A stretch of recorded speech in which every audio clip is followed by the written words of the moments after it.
dans cet exercice, on va montrer que l'équation x au cube plus 2x moins z égale à 0 admet une solution unique alpha dans R et que alpha est compris entre 0 et 1.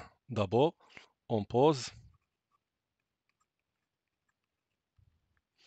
la fonction f, c'est x au cube plus 2x moins 1. Donc, d'abord, on va étudier sa continuité. Donc, on constate que f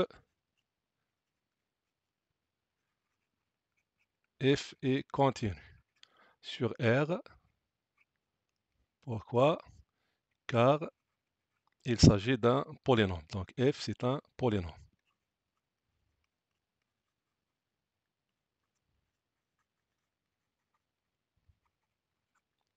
Passons à l'étude de sa monotonie. Pour cela, on va calculer la dérivée de f. Donc, f est un polynôme, donc il est dérivable sur R. Sa dérivée, c'est donc f' de x. Dérivons x au cube. Donc d'abord, on écrit x au cube plus 2x moins 1. La dérivée donc est égale. La dérivée de x au cube, c'est 3x au carré. La dérivée de 2x, c'est 2.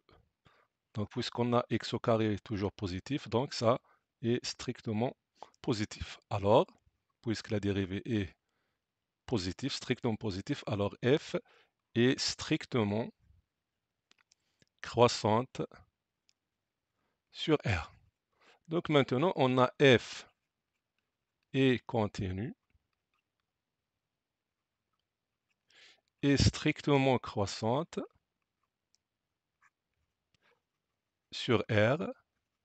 Ça implique que f est une bijection. Donc f est une bijection. Maintenant, on doit déterminer l'ensemble d'arrivée de f. Donc f est défini de R vers l'image de R. Donc on va déterminer quelle est l'image de R par la fonction f. Puisque f est strictement croissante, donc l'image de R qui est moins l'infini plus l'infini, est égale la limite de f de x quand x tend vers moins l'infini et la limite de f de x quand x tend vers plus l'infini. Donc, puisque f est un polynôme, donc la limite de f de x quand x tend vers l'infini, c'est la limite de terme de plus grand degré, c'est-à-dire c'est la limite de x au cube. Quand x tend vers moins l'infini, si on a la limite de x au cube quand x tend vers plus l'infini. Donc, la limite de x au cube quand x tend vers moins l'infini, c'est moins l'infini.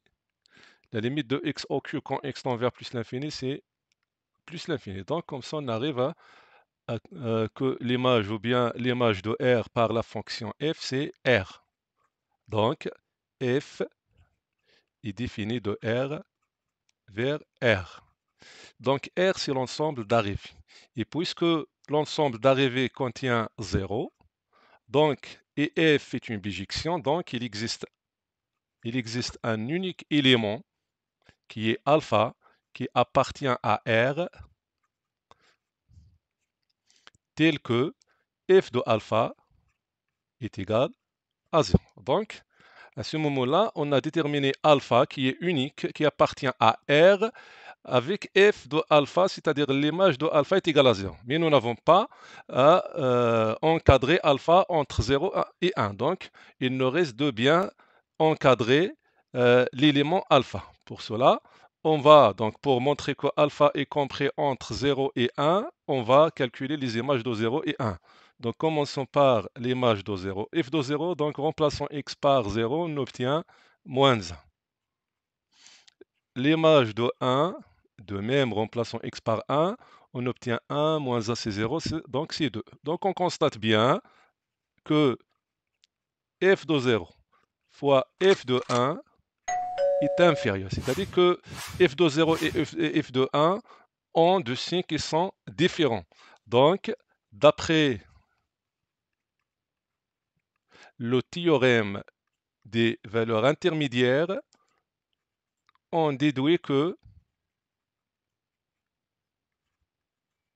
ou bien qu'il existe un unique élément alpha qui appartient à l'intervalle 0,1 tel que f de alpha est égal à 0. Ça signifie quoi? Ça signifie que f de alpha c'est quoi? C'est alpha au cube plus 2 alpha moins 1 est égal à 0. C'est comme ça. On a répondu à la première question, c'est on a déterminé un élément alpha qui est unique et qui vérifie que x au cube plus 2x moins 1 est égal à 0. Maintenant, on passe à la deuxième question. La deuxième question, c'est de donner un encadrement de alpha. Donc, le premier encadrement alpha qui est compris entre 0, donc, n'est pas bien précis. Donc, on va le réduire le maximum possible. Donc, on sait bien que l'amplitude, c'est la différence entre la borne supérieure et la borne inférieure. Donc, l'encadrement de alpha dans ce cas-là est égal à 1. Donc, l'amplitude est égale à 1, c'est-à-dire 1 moins 0.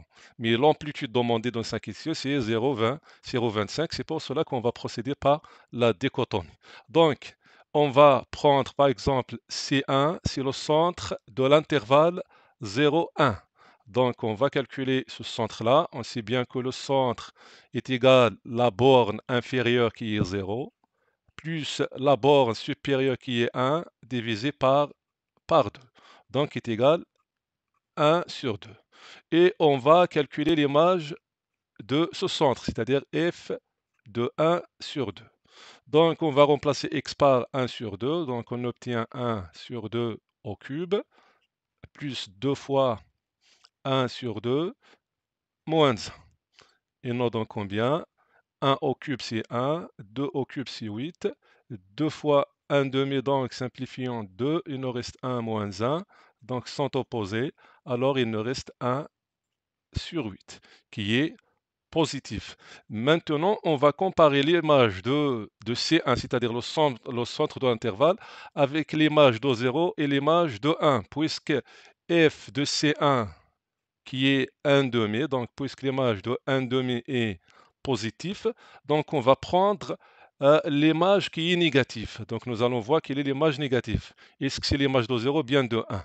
Donc on a ici l'image de 0, c'est moins 1. Donc nous allons prendre l'image de 0 qui est négative. Donc on a f de 0 qui est moins 1. Alors, d'après la dichotomie, alpha est compris entre 0 et 1 demi. Et nous allons calculer l'amplitude de cet encadrant. Donc l'amplitude est égale combien? Toujours on a, c'est la borne supérieure moins la borne inférieure, c'est-à-dire 1 demi ou bien 1 sur 2 moins 0 qui est 1 sur 2. Mais cette amplitude-là, c'est 0,5. Ce qui est demandé, c'est 0,25. Donc on va poursuivre la dichotomie.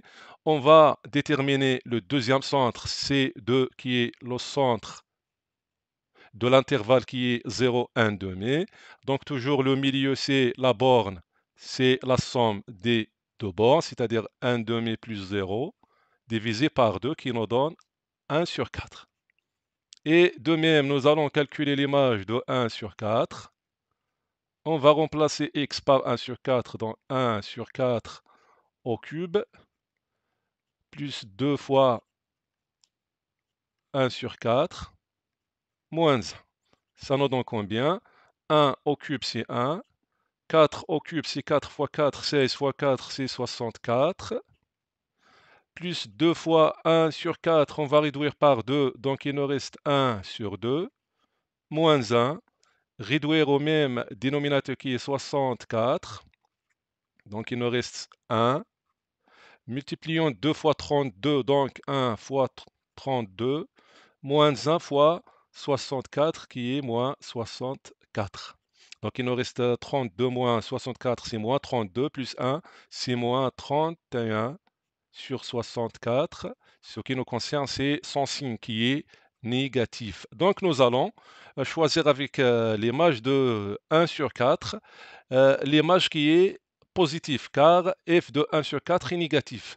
Donc on a C2 qui est 1 sur 4. Voilà, donc l'image de 0 c'est moins 1, l'image de 1 sur 2 qui est positif, l'image de 1 sur 4 est négatif, donc on va choisir, donc on a f de 1 sur 4 est négatif, on a f de 1, voilà, f de 1 sur 2 qui est f de 1 sur 2 qui est positif. Alors, d'après la dichotomie, alpha est compris entre 1 demi et 1 quart, c'est-à-dire entre 1 sur 4 et 1 sur 2. Et il nous reste de déterminer son amplitude. Donc l'amplitude de cet encadrement est égale à combien? L'amplitude est égale la différence de la borne supérieure, c'est-à-dire 1 sur 2, moins 1 sur 4.